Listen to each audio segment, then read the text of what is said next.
Hello friends, आज आम्ही जात आहोत अमेरिकेच्या शेजारी असणाऱ्या 2 देशांमध्ये. आम्ही जात आहोत मेक्सिको मध्ये आणि बहामास मध्ये. आमचा संपूर्ण प्रवास क्रूज मधून असणार आहे. पुढचे 5 दिवस आम्ही क्रूज मध्येच राहणार आहोत. आमच्या क्रूजचं नाव आहे वॉयेजर ऑफ द सीज. ही क्रूज रॉयल कॅरिबियन कंपनीची आहे. या क्रूजचं वजन जवळपास 1,38,000 टन एवढं आहे.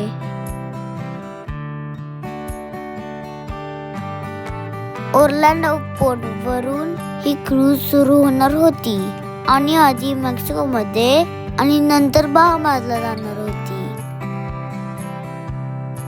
आम्ही सर्वजण बोट वर चेक इन करून क्रूज मध्ये गेलो. आतमध्ये गेल्यानंतर क्रूजचा व्ह्यू पाहिला आणि तो खूपच छान होता.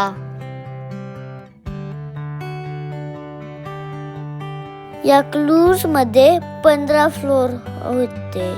क्रूजची कपॅसिटी 4,500 लोकांची होती. आमच्या सोबत जवळपास 4,200 लोक होते.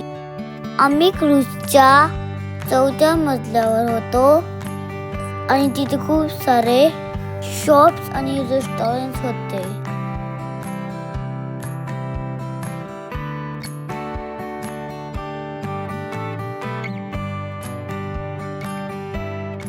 त्यानंतर आम्ही आमच्या रूम मध्ये गेलो.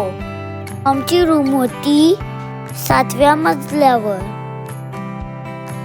आमच्या बॅग्स रूम मध्ये आधीच आणून ठेवल्या होत्या. आमच्या रूमची बाल्कनी व्ह्यू कॅटेगरी होती. रूम अजून खूपच सुंदर होती.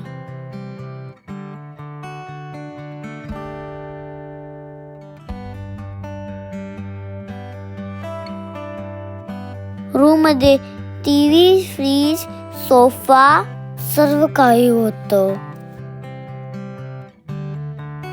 मी आधी बाल्कनी मध्ये गेलो आणि तिथला बाहेरचा व्ह्यू बघितला. तिथून मला परत नासाचं स्पेस सेंटर आणि लॉन्चिंग पॅड दिसत होतं.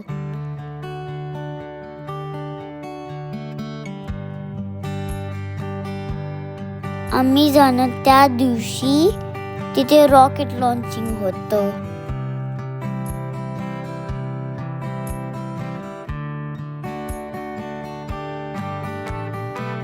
आमची क्रूज संध्याकाळी 4 वाजता सुरू झाली.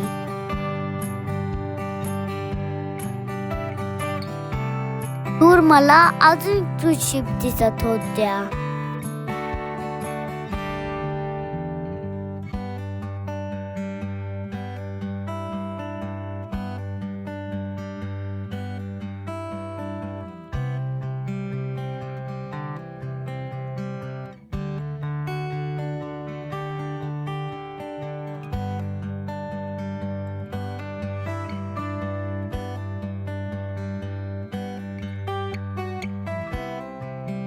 त्यानंतर आम्ही रात्री तिथे असणाऱ्या थिएटर मध्ये गेलो.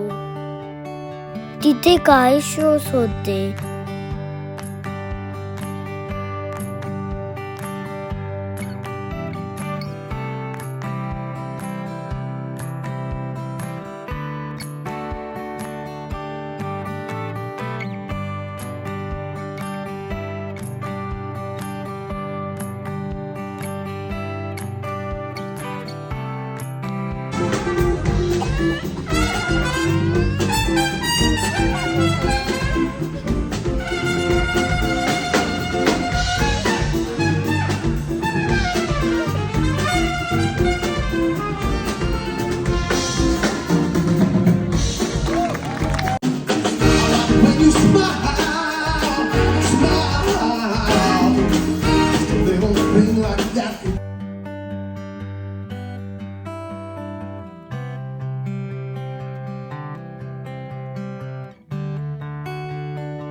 दुसऱ्या दिवशी मी सकाळी ब्रेकफास्ट केला आणि क्रूज मध्ये फिरायला गेलो.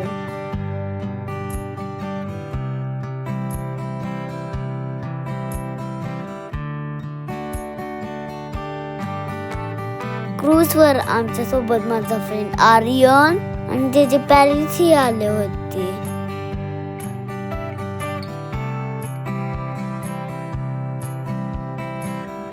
नंतर आम्ही स्विमिंग पूल मध्ये खूप मज्जा केली.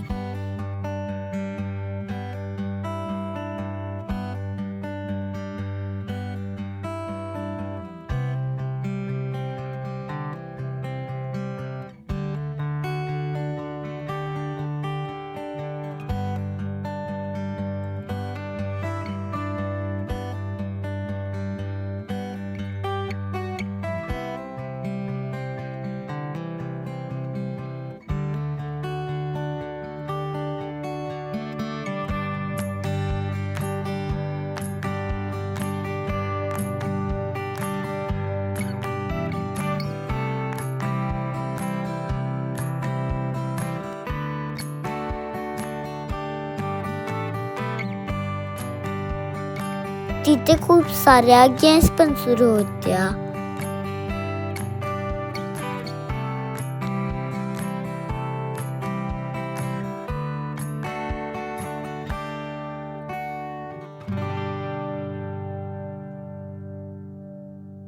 नंतर आम्ही क्रूजच्या पुढच्या बाजूला गेलो.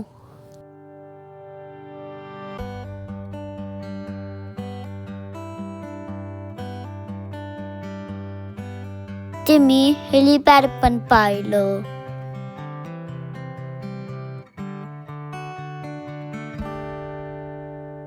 नंतर माझा फोटोशूट केला. आम्ही परत रूममध्ये गेलो.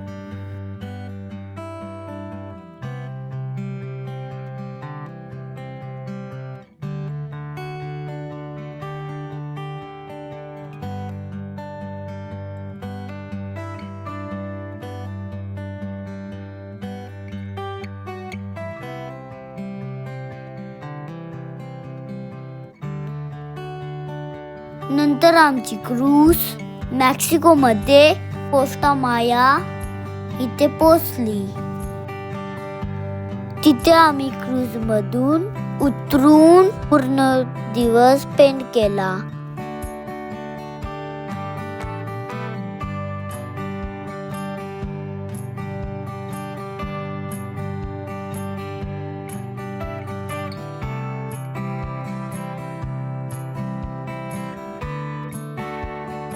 संध्याकाळी आम्ही क्रूज मध्ये आलो आणि पुढचा प्रवास सुरू झाला. पुढचा आमचा प्रवास माझ्या पुढच्या व्हिडिओ मध्ये बघू शकता.